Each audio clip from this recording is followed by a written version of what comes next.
Greetings and bienvenue, midnight crew. Thank you for returning to this broadcast, and welcome to new viewers joining us for the first time. If you like a video, then feel free to subscribe. I worked for a night shift dispatch for a somewhat large city.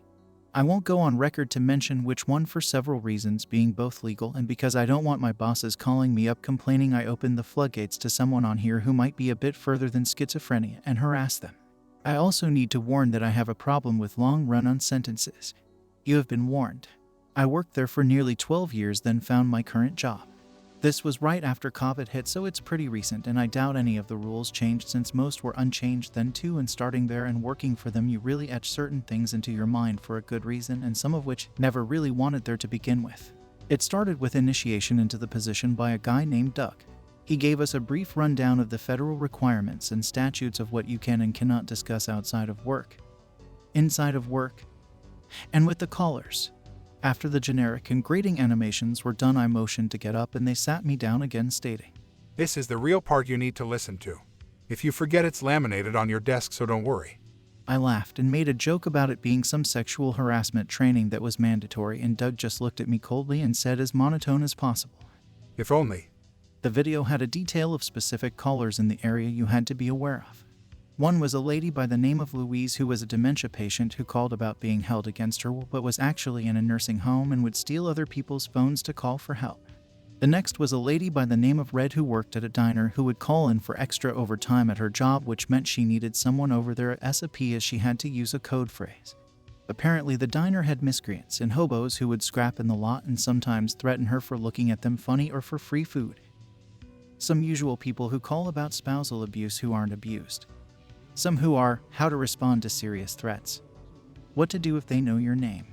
What? I asked when I looked at Doug, and he nodded and repeated the importance of these training sessions. I still have it burned into my brain. Hard not to after so many years. If the caller in the middle of reporting their issue addresses you by name and you never mentioned it, you must hang up the phone and ignore all calls for the next 2 minutes on any phone near you. What? I flatly asked and looked at Doug, who appeared to be sweating, but it was November at the time and it was like 60 degrees in the building. "Pay attention, and on these are important," he said to me, nearly gritting his teeth. The next slide appears. "If you hear a woman screaming for help or in distress, but you hear the sound of a metal bell like a wind chime, you need to ask their name and write it down. Then hang up the phone and call your supervisor and give them the name. This can save lives."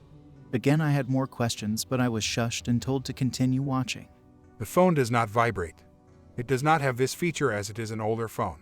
Do not pick it up if you believe you heard it vibrate, and call your supervisor. Doug produced a copy of the phone model and showed it like an airplane stewardess showing off how to use a seatbelt buckle. He had a weird sense of humor. Do not give them your name. Always use the one that you chose before training. This is for your security. Which is a rule I got, but Doug nodded swiftly at that one and said very important and proceeded to the next slide. If someone calls and asks for someone else's name, you answer it for them and listen to the message and relay it to your supervisor and take leave for the day it will be paid. During this time, again, do not answer any phone calls. More coming, just a few more little quips and then we can get into some calls. If an officer named Jeffrey calls to report a fire, you send out the fire brigade and let them know it's a code J. They will know what this means. If you are talking to a person who claims to need help and you feel sick when speaking to them, nausea, near vomiting, ask their name and who is it. Write the name down and hang up the phone in no more than 10 seconds for your sake. The last slide was normal. Again, Doug has a weird sense of humor. Remain calm and remember they need help. Now, with each and every rule down on the table and laminate and my sweet training pay completed, I was to sit on calls under supervision the first couple of nights by Doug shadowing me. Just some calls about noise complaints, some guy getting his window smashed that turned out to be a huge owl crashing through his window, and a guy trying to break into a pawn shop and getting caught inside the cage that the shop had. The pawn shop was actually super neat, built a bit like Mousetrap on the entrance, which had metal bar doors that were held by magnetic locks so he could close the first and then the second trapping would be robbers. Apparently he's caught 3 and takes a photo of them and pins it to his wall of schmucks. With that said, my next will be on the calls. I was grilled up and down to make sure I always ran through the list and was forced to memorize it without seeing it and given a copy to read at break and lunch. While questionably legal to do when on break, I humored it and enjoyed playing out the scenarios of what they meant and assumed it was a scare tactic. Still really didn't believe in the paranormal, and yeah, as I said, I browsed here. Hence my skepticism was at pompous Reddit atheist level. Like that kid who told other kids Santa wasn't real because he caught his parents putting out his toys. Santa is real. Call came in at 2:15 a.m. A woman was asking for help and was feeling unsafe from her boyfriend. I asked for an address and she gives me a local area near a gas station but wants me to stay on the line. I agree and try to calm her down, and she seems like a lovely maybe 20 to 30-year-old. We start chatting her up and I inform her I got one in her area and am sending one her way. She nearly chokes and says, "Thank you. Oh, thank you, Anon." My eyes grow wide and flick to the laminate on my table. "You there? Hello, I need help." The voice asks, sounding desperate again. I don't know how this girl who I never spoke to just now, and I have a very good memory when it comes to voices and faces, but suck ass at names, and she addressed me by name and not the fake one I gave at the start, and I did not give it to her. I started to sweat a little bit and put down the phone and hang up as I heard it get louder on the end of the receiver yelling no and closed the call. Next thing I knew, every phone in the office near me, and I forgot to mention I worked alone in my area, but had 3 desks near me with phones beginning to ring, and even my POS Walmart track phone started ringing. They kept ringing and ringing and ringing, and I started to freak out and hyperventilate. After 2 minutes, just like the laminate said, they all stopped. All at the same time. I smelled ozone and drank my coffee at once. I let my boss know about the incident and he nodded and remarked on. The list is there for a reason. Next one is the metal bell one. I only heard this one twice. Phone rings and I answer. "Dispatch, this is fake name, what is your emergency?" Sound of a woman screaming and crying as if it was some B-movie horror flick, and I nearly spill my coffee and jolt from a reclining position in my chair to a hunched over seriously focused one. "Ma'am, I need you to stay calm and tell me what's going on." Woman continues to scream and ask for help.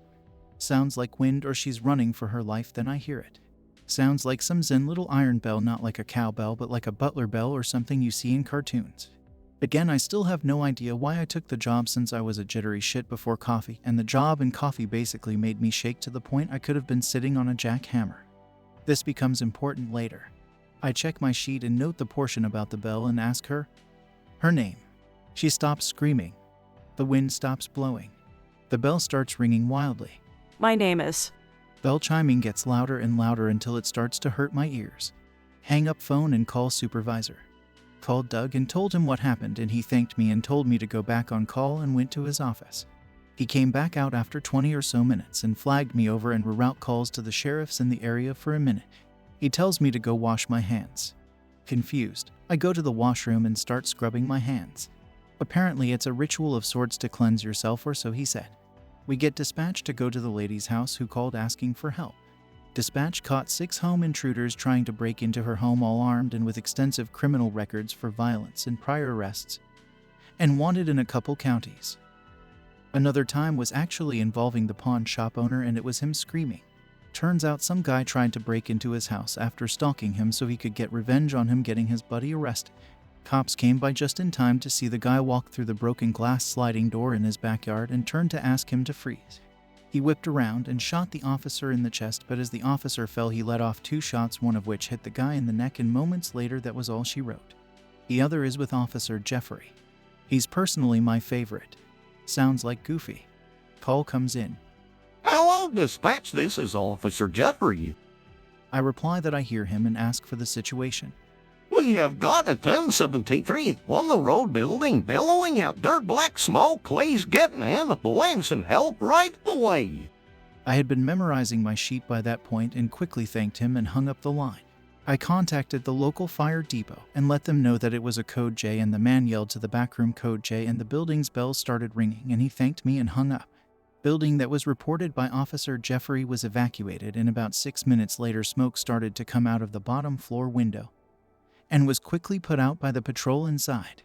Turns out a rat chewed its way into some wiring, and it ran a current through its body, and the wood it held to started to catch fire. Fire would have trapped at least 6 people in the corner of the building, as it's right by the elevator and stairs, and the windows have bars. Again, it's a city. Most places here have bars if they protect expensive stuff. Jeffrey always managed to report fires before they occurred, but the real horror and mindfuckery were the ones I mentioned earlier about your name. Again, there was a reason you didn't give it out, and that was revealed to me later. The final one I will report is the vibrating phone, then I will be pretty maxed out for the day. The dispatch golden rule was never ever give out your name or identify yourself other than your fake name. Call comes in. "Hi, this is Anon's doctor. Is he in?" I need to talk with him. I nearly answered yes, but felt my eyes start to sting and remembered the rule and hung up the phone. Again, all the phones went off for 2 minutes and ceased. Doug comes around and chuckles and mentions the other phones near me are for show, so I know how serious it is and picked them up, showing they were detached and had no power or phone line in, but I know I heard them ring. Still weird, it thought it could fake being my doctor at midnight. Barely get the sob to pick up his phone during the day, and now he wants to discuss something with me. After the call stop, I answer the phone about a minute later and pick it up, and the person is calling us saying he is going to self-in. We had a separate training for this, and I go through the steps to try to ease them out of it. They go from crying to yelling to blaming that witch and so on, and I try to coo and baby them away from the gun. Then they ask me for my name. I know they sometimes ask for a more personal contact and want to speak to the real you. This is outlined in the training. I say my name is fake name, and I go into some non-identifiable hobbies like loving Magic the Gathering and playing TF2. He chuckles and talks about playing Spy and some fun blowbacks as Pyro. Then he sighs and asks, Nah man, that isn't your name. I know you gotta protect yourself, but if you wanna hit me up on Steam, my name is blank. What's your name? I froze. I knew it was the thing again. What's your name on Steam? What's your name? He starts screaming on the phone he's going to do it if I don't give him my name, sounding like he's frothing at the mouth and yelling in a guttural, snarling fashion. Hear the sound of a gunshot and an 80s sitcom laugh track. Hang up phone. Wait 2 minutes. Take calls again. I let my supervisor know about 2 of the name calls back to back, and he laughs. They took a shining to UA. Hit it. Shining. Like Nicolas Cage. And starts laughing to himself.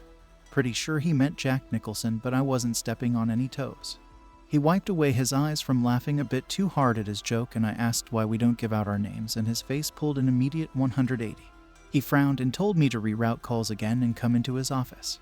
He produced a booklet of police reports that I had to take a moment to pause myself over. Do not open the back pages unless you can tolerate gore. I see copies of employee photos we are required to have with badges, and the reports of homicide, with each having a unifying feature. They all had their skulls crushed inward like it had been squeezed by a giant vice, and the homes always smelled like ozone when police arrived. I recalled the moment I almost said yes to the thing posing as my doctor, and my eyes hurting and a cold sweat shiver ran up my spine. He told me I could take my lunch and look over more if he wanted, but again warned about the photographs as they wouldn't help with the whole eating thing, and laughed to himself. The last one is the vibrating phone, which I will make my last post. Despite being freaky as shit, I grew accustomed to it, and I guess that was my mistake. So there I am, jittery on enough coffee to give Fry from Futurama a good run of his $200 worth of coffee portion, and I put my POS Walmart phone on the table to play some phone games. I felt my table vibrate and assumed it was my phone letting me know my energy had recharged. I reached over to pick it up when I realized I grabbed the dispatch phone, and like the brain-dead jitterhead I was, I picked it up to my ear and only realized what I did seconds later, but then it was too late. Can't let go of phone. Can't take phone off ear. Can't talk. Voice starts to berate me and mock me. Voice starts imitating my friends and loved ones. Starts telling me how much they hate me. Dad blames his recent financial trouble on me and needing help with a car. Mom starts cursing me as a disgusting child since I was part of that man and that I should have been spawn killed. Laugh track audio plays occasionally and cut off when one of them talks, so it sounds like someone using a soundboard button. They pull up things from the past I did and regret and mock me. I am unable to move and can only listen. Doug comes in and says hello. I can't respond. Doug goes, Hey bud. We never use our names when someone is calling for obvious reasons. I can't respond. Doug mutters, Shit. and grabs a broom. Doug knocks phone out of my hand. I slump over and can hear the phone's many voices it was imitating laughing at me like the laugh track. I start sobbing and he tells me to get up quickly and to wash my hands and get back real fast. He puts on some of our garbage gloves and rips the phone and power cord out of the wall and throws it into the nearby trash can. And bags it, quickly sprinting to the dumpster and tossing it inside. He takes off his gloves and comes into the bathroom with me as I am both washing my hands frantically and sobbing. He washes his hands and starts patting me on the back, telling me it will be all right and asking how it happened. He frowns and tells me not to have my phone out during work time and that there is solitaire and Minesweeper on the computer and to make do. Never pull out phone on table again and only during lunch. He apparently spliced a new cable and put it in one of the standby detached phones on one of the desks nearby. He said that was what they had on their phone. Apparently one of them is chosen to vibrate when it happens and it has to be cleansed. If answered, that was the best procedure they had. One person apparently committed self-end after being stuck like this for 7 hours when Doug was out, and they found him in the morning still crying, unable to answer. Doug said it was his biggest mistake and is why he doesn't do holidays without someone to take his position for him that night. Are there other people working there besides Doug? There was. Guy named Mike, but he was a janitor. Nice guy and apparently knew the ins and outs of the rules too. The laminate guidelines only apply to night shift, but the janitor in emergencies is also trained to use the phone for a small pay bump, of course. Told me some interesting stories about people who worked there before me. Doug said he basically owned the building with how long he'd been there. I was the only phone staff and was basically to get overflow from the main line, hence why I didn't get many calls. Apparently we were made to distract whatever was calling us from disturbing the main line of service for the area, but we still got completely valid calls. Have you met anyone else who was in dispatch? If so, did they also experience demonic calls in their city? Mike had to do it for a short bit after the suicide, but generally this is only one dispatch and I trained the last guy. Don't know if he stuck around.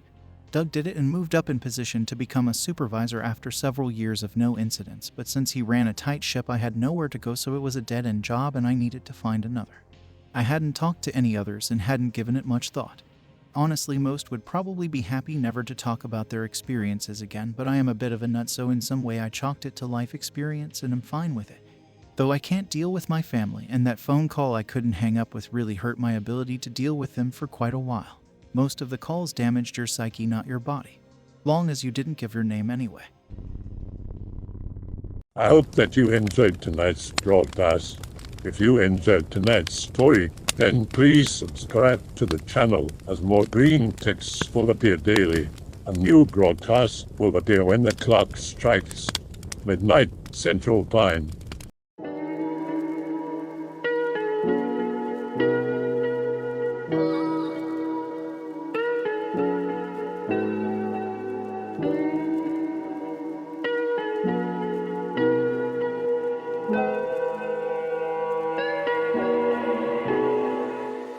Remember to check out the Odyssey page in the description for a second archive of the channel's videos.